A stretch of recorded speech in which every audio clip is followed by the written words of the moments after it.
Hello friends, welcome to my channel. CTET का जो paper होने वाला है 14 और 15 दिसंबर को, उसके लिए हम एसएसटी का इम्पोर्टेंट क्वेश्चन लेकर आए हैं और ये पीवाईक्यू है 2021 का। तो अगर आप चैनल पर नए हैं तो चैनल को सब्सक्राइब कर लीजिएगा, क्योंकि इस चैनल पर डेली ऐसे प्रैक्टिस सेट करवाई जाएगी और भी सब्जेक्ट की करवाई जाएगी। तो इसका हम पहला प्रश्न देखते हैं। पहला प्रश्न क्या दिया है?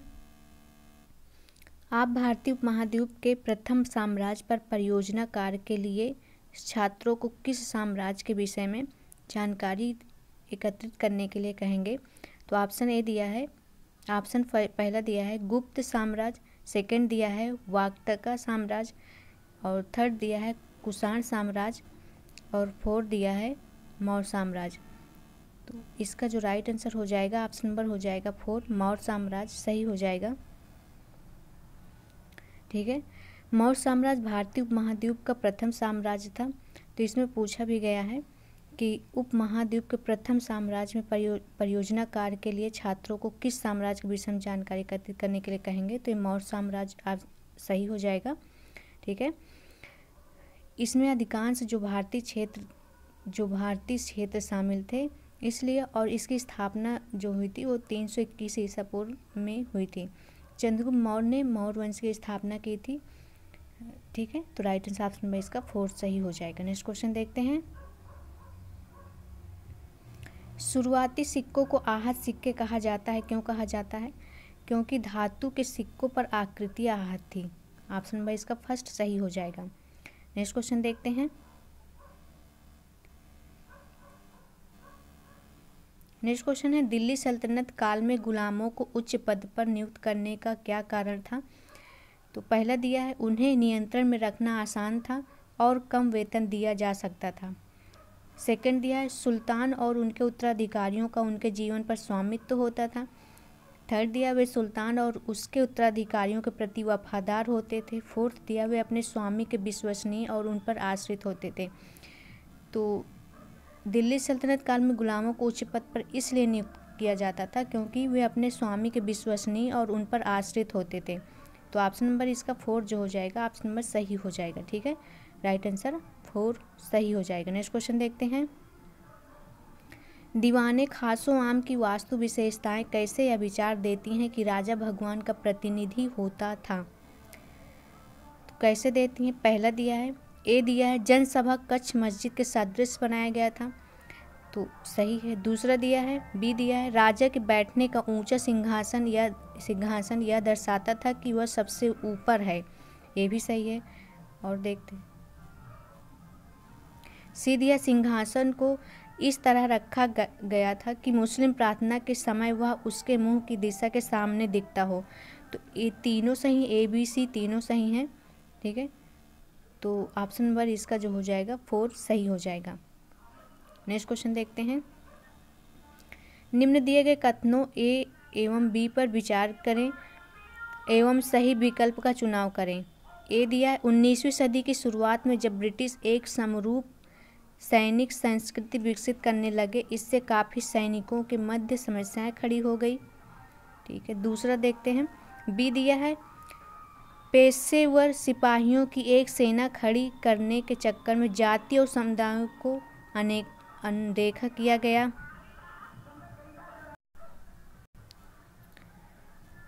सेकंड है पेशेवर सिपाहियों की एक सेना खड़ी करने के चक्कर में जाति और समुदायों को अनदेखा किया जाता था। तो ये दोनों सही हैं, तो ए और बी दोनों सही हो जाएंगे और सही व्याख्या भी है। तो राइट आंसर ऑप्शन में इसका फर्स्ट सही हो जाएगा। नेक्स्ट देखते हैं।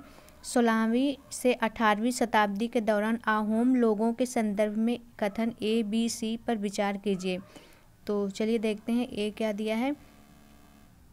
वे कई कुलों में बटे थे तथा प्रत्येक कुल कई गांवों पर नियंत्रण रखता था। बी दिया है उनके अपने जनजाति देवता थे। सी है उनका अन्य जनजाति लोगों जैसे कोच हाजों के साथ गठबंधन था। डी दिया है वर्ण समाज के लोगों द्वारा भूमि अधिग्रहण करना अहोम राजा द्वारा प्रतिबंधित था। तो इसमें जो हो जाएगा वे कई कुलों में बटे थे तथा प्रत्येक कुल कई गांवों पर नियंत्रण रखता था, ये सही हो जाएगा। बी है उनके अपने जनजाति देवता भी थे। तो ए और बी जो है ये सही हो जाएंगे, बाकी और सभी गलत हैं। ठीक है, तो इसमें जो राइट आंसर हो जाएगा ऑप्शन नंबर केवल ए और बी सही हो जाएगा। नेक्स्ट क्वेश्चन देखते हैं। नील की खेती उत्तरी और दक्षिणी अमेरिका के बहुत से भागों में 17वीं शताब्दी तक आरंभ हो गई थी। बी का कथन आर क्या दिया है? भारतीय नील की अधिक मांग और प्रतियोगिता के कारण यूरोपीय उत्पादकों ने अपनी सरकारों को भारतीय नील के आयात पर रोक लगाने और दूसरे विकल्प तलाशने के लिए जोर डाला। तो केवल ए और कथन का ठीक है।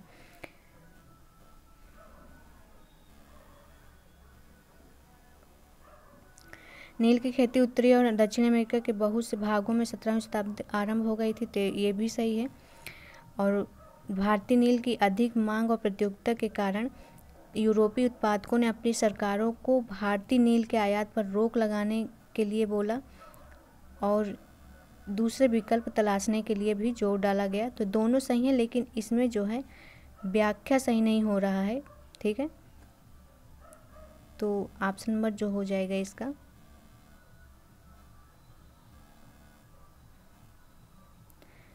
सेकंड सही हो जाएगा। नेक्स्ट क्वेश्चन देखते हैं। इनमें से कौन सा कारण आदिवासियों का अंग्रेजों के प्रति खुला विद्रोह का कारण बना? पहला है, अंग्रेज आदिवासियों से प्रत्यक्ष रूप से उत्पाद नहीं खरीद कर बिचौलियों के माध्यम से खरीदते थे, ऐसी कोई बात नहीं थी। बी सेकंड दिया है, आदिवासियों की रेशम अंग्रेजी बाजार और व्यापारी स्वीकार नहीं कर रहे थे, ये भी नहीं है। तीसरा दिया है, अंग्रेजों ने सारे जंगलों पर नियंत्रण स्थापित कर लिया था और आदिवासियों का जंगलों में आना प्रतिबंधित कर दिया था, तो ये बिल्कुल सही हो जाएगा। ऑप्शन नंबर इसका थर्ड जो है सही हो जाएगा। ठीक है, तो इसलिए आदिवासियों ने विद्रोह कर दिया था अंग्रेजों के खिलाफ। नेक्स्ट क्वेश्चन देखते हैं। ईश्वर चंद्र विद्यासागर ने प्राचीन ग्रंथों का हवाला क्यों दिया था, पूछा है। तो विधवा विवाह हो सके इसलिए हवाला दिया था, तो राइट आंसर ऑप्शन नंबर इसका थर्ड सही हो जाएगा। नेक्स्ट क्वेश्चन देखते हैं। निम्नलिखित में से किस समुदायों को अंग्रेजी फौज में जाने से लाभ हुआ था तथा जिसकी अपनी एक रेजिमेंट भी थी? तो ये महार जातियों की थी, तो right answer option number first इसका सही हो जाएगा। नेक्स्ट क्वेश्चन देखते हैं। निम्नलिखित में से कौन सा कथन ईवी रामास्वामी पेरियार के विचारों से मिलता जुलता नज़दीक है? तो पहला दिया है, फर्स्ट है, यह सिद्ध करने के लिए कि हम भी मनुष्य मंदिर में प्रवेश करना चाहिए। सेकंड दिया, क्या पुरुष शुद्ध सोने से बना है और स्त्री जंग चट्टान या जंग लगे लोहे से बनी है। थर्ड है, मानवता के लिए केवल एक ही जाति, एक ही धर्म और एक ही ईश्वर है। तो पेरियार को ईश्वर धर्म से कोई मतलब नहीं था। तो यदि आप स्वयं को जाति से मुक्त करना चाहते हैं तो आपको सभी धर्मों से स्वयं को मुक्त करना होगा, ये कहते थे पेरियार। तो राइट आंसर ऑप्शन नंबर इसका फोर्थ सही हो जाएगा। ठीक है, जाति धर्म विश्वास नहीं करते थे। नेक्स्ट क्वेश्चन देखते हैं। भारत में जन राष्ट्रवाद की वृद्धि के विषय में वक्तव्यों पर विचार करें तथा सही विकल्प का चुनाव करें। पहला दिया है, प्रथम विश्व युद्ध में अत्यधिक खर्चे के कारण भारत सरकार ने लोगों पर भारी टैक्स थोप दिए थे। बी दिया है, जनसाधारण के लिए तेजी से बढ़ती हुई कीमतों के कारण कठिनाइयां बढ़ गई थी। ठीक है। सी दिया है, सी है 1917 की रूसी क्रांति के बाद किसानों और श्रमिकों के संघर्ष, नए विचार और समाजवाद का भारतीय राष्ट्रवादियों में प्रसार हुआ था। तो इसमें पूछा गया है भारत में जन राष्ट्रवाद की वृद्धि के विषय में पूछा है।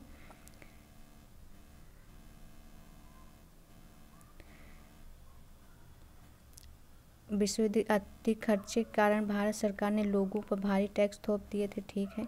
जनसाधारण के लिए तेजी से बढ़ती हुई कीमतों के कारण कठिनाइयां भी बढ़ गई थी। ठीक है। 1917 की रूसी क्रांति के बाद किसानों और श्रमिकों के संघर्ष, नए विचार और समाजवाद का भारतीय राष्ट्रवादियों में प्रसार किया गया था। तो ये भी सही है। तो इसमें से तीनों सही हैं, ए बी सी तीनों सही हो जाएंगे। ऑप्शन नंबर इसका 4 सही हो जाएगा। नेक्स्ट क्वेश्चन देखते हैं। प्रथम विश्व युद्ध के विषय में वक्तव्यों पर विचार करें तथा सही विकल्प का चुनाव करें। प्रथम विश्व युद्ध के बारे में पूछा है। ए दिया युद्ध के कारण औद्योगिक उत्पादों की मांग पैदा हुई अतः आयात में कमी आई। बी दिया भारत में युद्ध के दौरान औद्योगिक विस्तार हुआ। सी है व्यापार समूहों को युद्ध के कारण भारी नुकसान भी हुआ है। तो इसका जो राइट आंसर हो जाएगा, व्यापार समूहों को युद्ध के कारण भारी नुकसान नहीं हुआ, उन्हें मतलब लाभ हुआ था। तो ये और भी सही हो जाएंगे और इसमें से जो राइट आंसर हो जाएगा ऑप्शन नंबर फर्स्ट सही हो जाएगा। नेक्स्ट क्वेश्चन देखते हैं। पूर्वकालिक रियासतों की श्रेणी के अंतर्गत कौन से राज्य थे? और ये मोस्ट इम्पॉर्टेंट क्वेश्चन है, कई बार क्वेश्चन पूछा गया है। तो देखते हैं, वे राज्य जिनके शासकों ने भारत में विलय स्वीकार किया था। तो ये सही हो जाएगा। बी है वे राज्य जिनके शासकों ने पाकिस्तान में विलय स्वीकार किया था, ये गलत हो जाएगा। सी है वे जिन्हें प्रशासनिक इकाई के रूप में राज्य का दर्जा प्राप्त होने तक रखा गया था। तो ये भी सही हो जाएगा, सी भी सही हो जाएगा। वे राज्य जिन्हें यूरोपीय उपनिवेश के रूप में बनाए रखा गया, जैसे गोवा, पुदुचेरी। तो बी को छोड़कर बाकी सभी सही हो जाएंगे। तो ए सी डी सही हो जाएगा, ए सी डी सही हो जाएगा। नेक्स्ट क्वेश्चन देखते हैं। निम्न सूची पर विचार करें। Alps, Aravalli, Appalachian, Himalaya, Ural, वाससेज सूची में कौन सा दूसरों से भिन्न है? तो इसमें से जो वाससेज है ये दूसरों इन सभी से भिन्न है। ठीक है, ऑप्शन नंबर इसका 4 सही हो जाएगा। क्यों भिन्न है? क्योंकि वाससेज जो है ये ब्लॉक पर्वत है और ये सभी मोड़दार पर्वत हैं, तो इसलिए भिन्न है। ऑप्शन नंबर 4 इसका सही हो जाएगा। नेक्स्ट क्वेश्चन देखते हैं।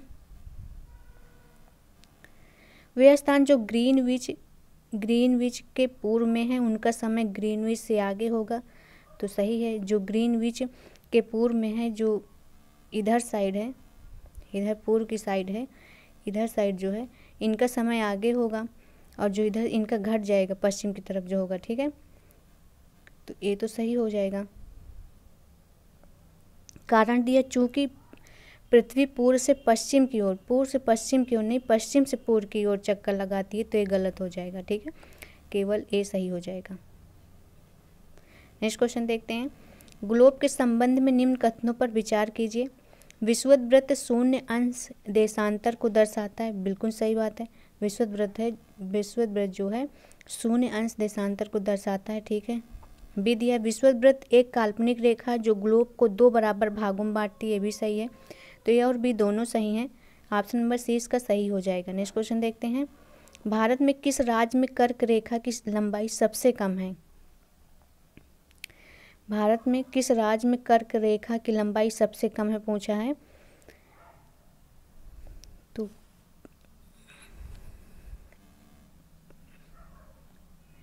ठीक है,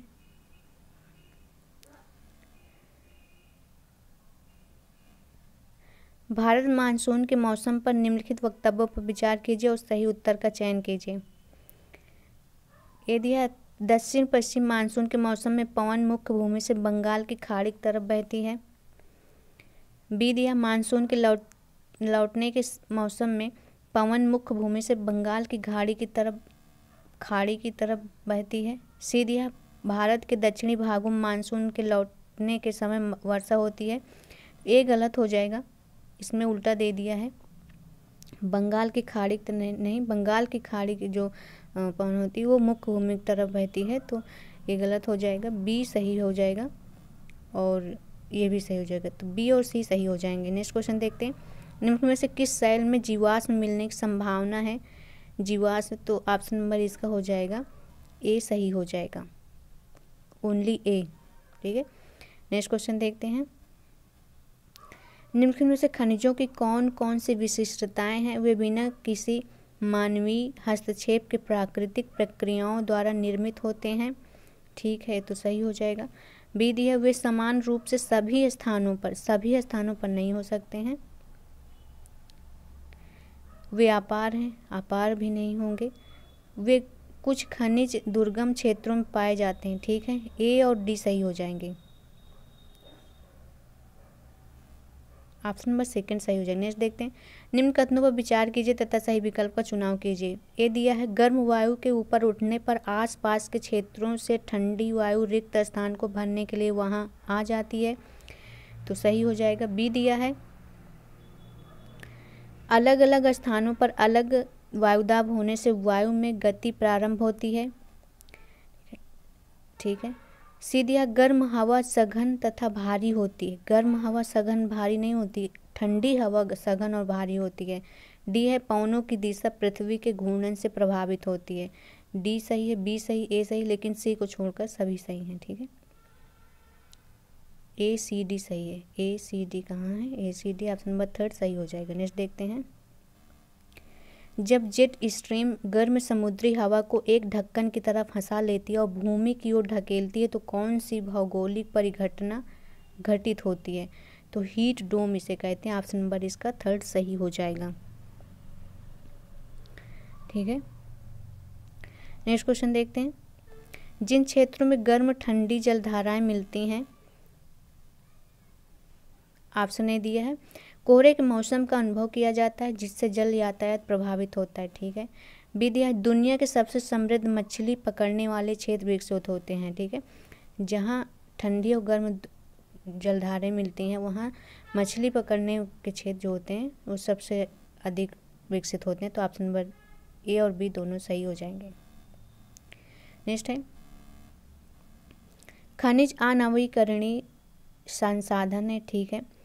मानवीय उपभोग की दर से खनिजों के निर्माण की दर तेज है। खनिजों के निर्माण की दर तेज नहीं है, कम है, तो ए सही हो जाएगा और कारण जो है वो गलत हो जाएगा।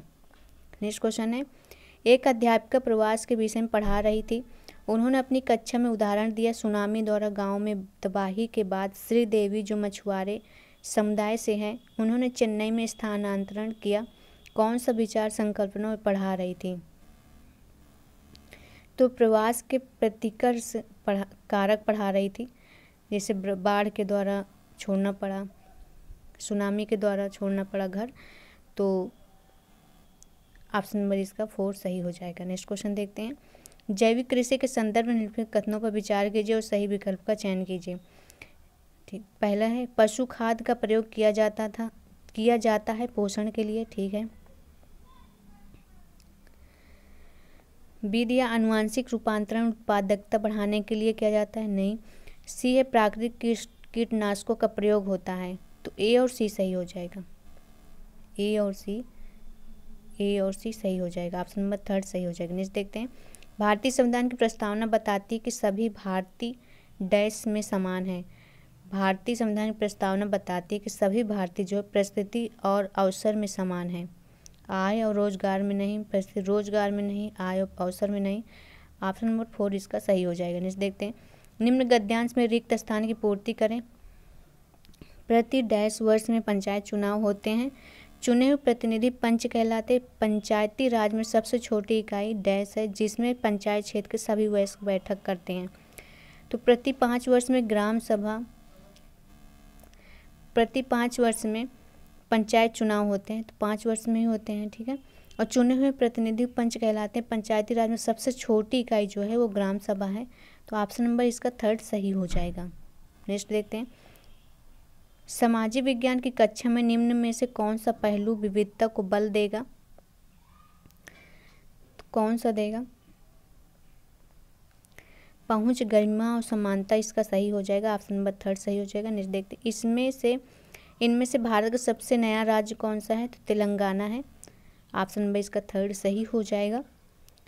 तेलंगाना 2 जून 2014 को गठित हुआ था, ठीक है, और इसकी राजधानी जो है हैदराबाद है, ऑप्शन नंबर इसका थर्ड सही हो जाएगा। अगर वीडियो अच्छा लगी हो तो लाइक कर दीजिएगा और चैनल को सब्सक्राइब कर लीजिएगा।